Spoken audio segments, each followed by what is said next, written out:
बिलाल और हंजला बिलाग के दोस्तों।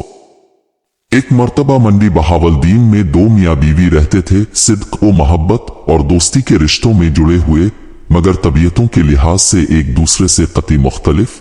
खावंद निहायत पुरसुकून और किसी भी हालत में गुस्सा न खाने वाला, तो बीवी निहायत ही तेज व तर्रार और मामूली से मामूली बात पर गुस्से से भड़क अलिफाटेनी वाली। एक बार दोनों मियाँ बीवी एक बहरी सफर पर निकल खड़े हुए।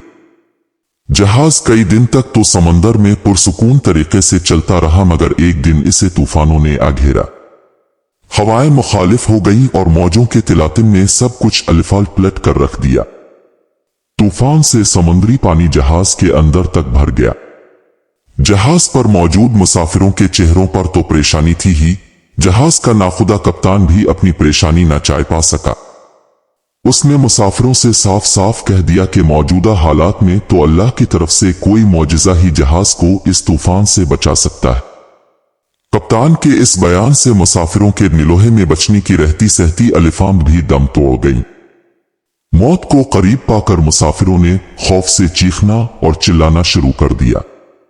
इस आदमी की बीवी पर तो जुनूनी कैफियत तारी हो गई। इसे तो कुछ भी नहीं सूझ रहा था कि क्या करे। भागते हुए अपने खावंद के पास पहुंची कि शायद मुसीबत की इस घड़ी में फरार व नजात के लिए वो कोई बेहतर हल जानता हो। ये देखकर तो इसे और भी तैश आ गया कि गिरदो नवा में मुसाफिरों के आहोपाकार से मची क़यामत से बेताल्लुक उसका खावंद हसन साबित पुरसुकून तरीके से बैठा हुआ है। बीवी ने जनेलाकर खावंद के गिरेबान में हाथ डाला और इसे झंझोड़ डाला और चीखते हुए बोली कि ताम कैसे बेहस इंसान हो। अचानक खावंद की आंखों में साकौन की जगह गुस्से के आसार दिखे दिए और उसने अपनी जेब से एक खंजर निकालकर बीवी के सीने पर टिका दिया। सपाट चेहरे और खुश्क लहजे में इससे पूछा, अब बता, इस खंजर से डर लग रहा है क्या? बीवी ने खावंद के चेहरे पर आई हुई खूनखारी को नजरअंदाज करते हुए कहा, नहीं। खावंद ने पूछा, क्यों?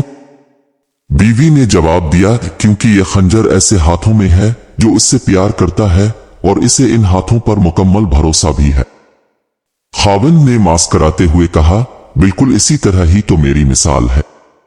ये खूनखार और पुरहैबत मौजें इस हस्ती के हाथों में हैं जो मुझसे प्यार करता है और माज है इस जात पाक पर पूरा भरोसा भी है। ने डरना कंस बात का, अगर वो जात पाक इन सब मौजों और तूफानी हवाओं पर मुकम्मल तसल्लुत और काबू रखने वाली है, तो दूसरी तरफ हमारी मौत जिंदगी का इख्तियार भी इसी के कब्जे में है। मौत का वक्त मुईन है। अगर जिंदगी होगी तो वो हमें इस तूफान से भी निकाल देगा।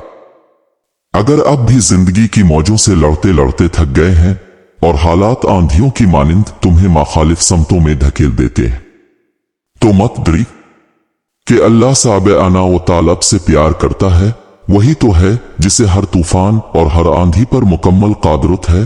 वो हमें इससे भी ज्यादा जानता है जितना हम भी खुद को नहीं जानते। वो हमारे सारे राजों से वाकिफ है। अगर अपने रब से प्यार है तो इस पर पूरा भरोसा कीजिए और अपने सारे मामलात इस पर छोड़ दीजिए।